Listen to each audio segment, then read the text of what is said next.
Hello mga katiyo! Hello mga katiyo! Reaction video tayo today. Actually, first reaction video namin yan sa nag-viral ngayon, sa issue ngayon about sa isang establishment daw na pet friendly. Pero nung pumasok na si Dog at saka si For Daddy, For Parents, biglang bawal na. Pero nakita naman doon may mga aso naman na nandun sa picture, parang picture yung nakita ko. Picture na nandun naman may mga breed, may mga large breed naman, pero yung aso niya bawal daw. Biglang bawal. I don't know kung kung by breed ba, bawal ba breed ng Aspin, bawal ba yung timbang, ganitong timbang.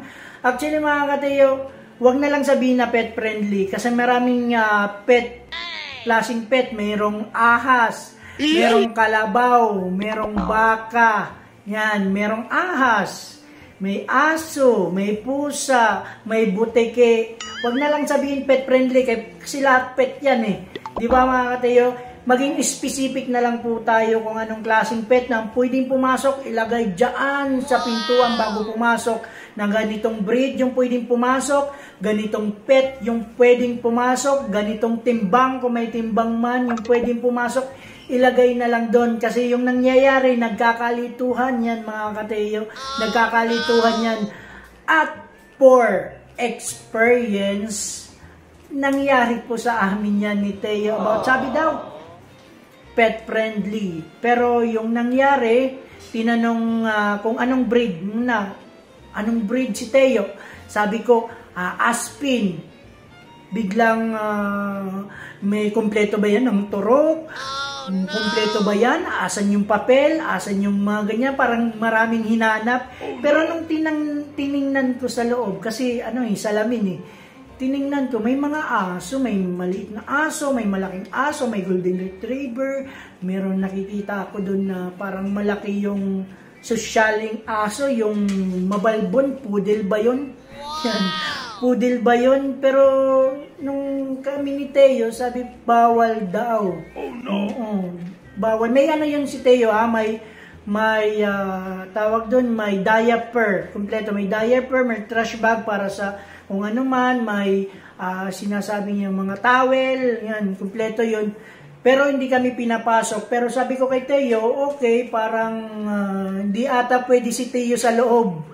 Yan, bawal ata yung mga ganitong lahi. Nakakalungkot mga ka-Teo.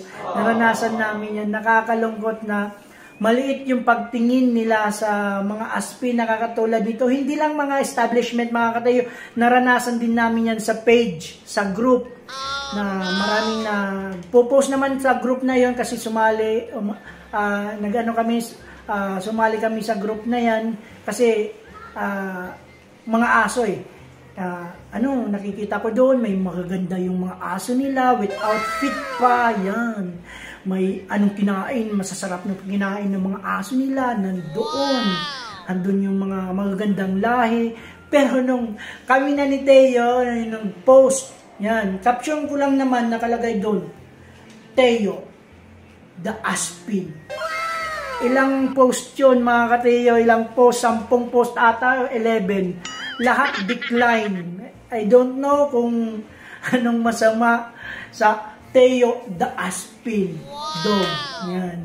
Lagi kaming decline, hindi kami nakakapagano. Yung ginawa ko, parang something di ata pwede si Teo, masakit naman sa akin bilang For Daddy. Nag-lead na lang kami.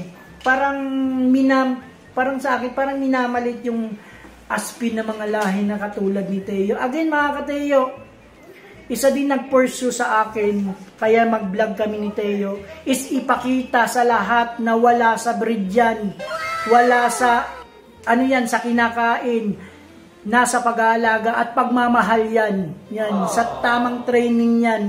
At tatalino talaga yung mga aso na, yung ganitong Aspin, ganitong lahi, na kaya makipagsabayan sa anumang lahi. Yun yung parang nag-drive sa akin na mag-vlog talaga, na ipakita sa kanila na wala sa breed yan. Nasa pag-aalaga at pagmamahal yan kung paano mo ituring yung alaga mo. At balik naman tayo mga kateyo sa issue. Maging specific na lang po tayo. Wag na lang natin sabihin pet friendly, maraming klaseng pet. Maging specific na lang po natin, ilagay natin doon. For me lang naman ilagay natin doon sa bago pumasok na pintuan na ganitong breed, ganitong lahi ng aso, ganitong timbang ng aso. Ganun na lang, maging specific tayo para hindi tayo maiwasan yung pagkakalituhan. Yun lang po mga kateyo. I love you. I love you. Sana nagustuhan nyo yung reaction video ko. Ang kukulit nyo. Promise. Daming may message. Bye-bye. Love you.